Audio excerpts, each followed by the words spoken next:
প্রিয় দর্শক, আসসালামু আলাইকুম। আজকে আপনাদেরকে অন্য একটি গল্পের শেয়ার করতে যাচ্ছি, যা কখনো আগে শুনেননি। এটা হলো আমাদের বিখ্যাত দরের বাবা সালমানের রহমানের কাহিনী। এক ব্যবসায়ীকে জেলে পাঠিয়ে তার সুন্দরী স্ত্রীকে ভাগিয়ে নেন সালমান। এটা দৈনিক ইত্তেফাক 4 আগস্ট 2024-এ এটা ইত্তেফাক থেকে নেওয়া। প্রিয় দর্শক, গল্পটি শুরু করি। যেভাবে লেখা আছে সেটা আপনাদের মধ্যে উপস্থাপনা করার চেষ্টা করছি। ব্যবসায়ীকে জেলে পাঠিয়ে তার সুন্দরী স্ত্রীকে ভাগিয়ে নেন সাবেক প্রধানমন্ত্রী শেখ হাসিনার বেসরকারি শিল্প বিনিয়োগ উপদেষ্টা সালমান এফ রহমান। জানা গেছে, সুন্দরী টিভি উপস্থাপক জাকিয়া তাজিনকে দেখেই ভালো লেগে যায় সালমান এফ রহমানের। তারপর ছলে বলে কৌশলে তাকে ভাগিয়ে নেন সালমান। দেশে শেয়ার বাজার কারসাজিতে বছরের পর বছর আলোচিত সালমান এফ রহমানকে নিয়ে এক চাঞ্চল্যকর তথ্য নিজেই ফেঁসে গেছেন। ভুক্তভোগী ইন্ডেক্স গ্রুপের ব্যবস্থাপনা পরিচালক শফিউল্লাহ আল মামুন। শফিউল্লাহ আল মামুনের দাবি করেন, তার স্ত্রী শেয়ার বাজার নিয়ে টিভিতে অনুষ্ঠান করার সূত্রে সালমান এফ রহমানের সঙ্গে পরিচয় হয়। একটা পর্যায়ে তাদের মধ্যে সম্পর্ক হয়। তারপর সালমান এফ রহমান তাকে ডেকে নিয়ে স্ত্রী তাজিনকে তালাক দেওয়ার জন্য হুমকি দেয়। তার কাছ থেকে 8টি শর্তে 300 টাকা স্টাম্পে স্বাক্ষর করে নেন সালমান এফ রহমান।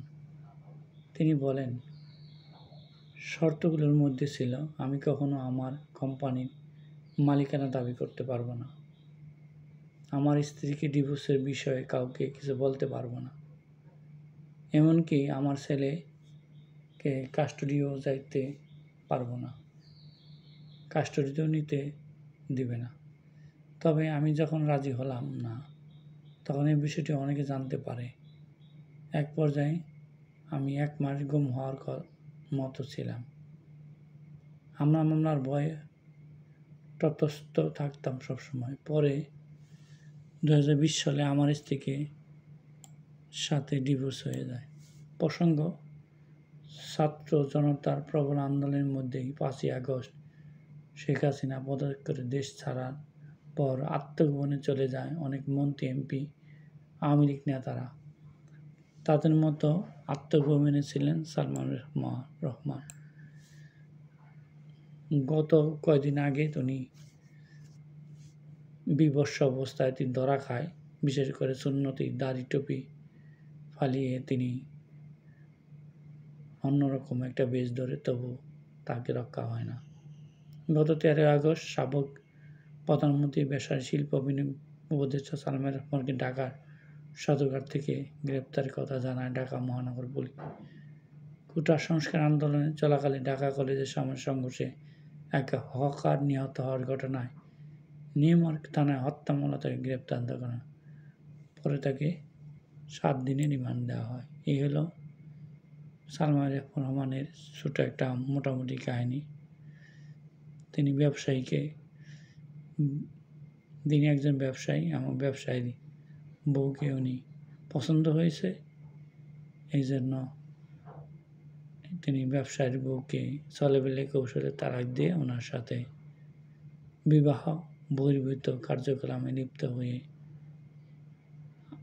আজও পর্যন্ত এই কথা শুনেছি। প্রিয় দর্শক, ভালো লাগে অবশ্যই কমেন্টস করবেন, লাইক দেবেন, শেয়ার করবেন। আসসালামু আলাইকুম, আল্লাহ হাফেজ।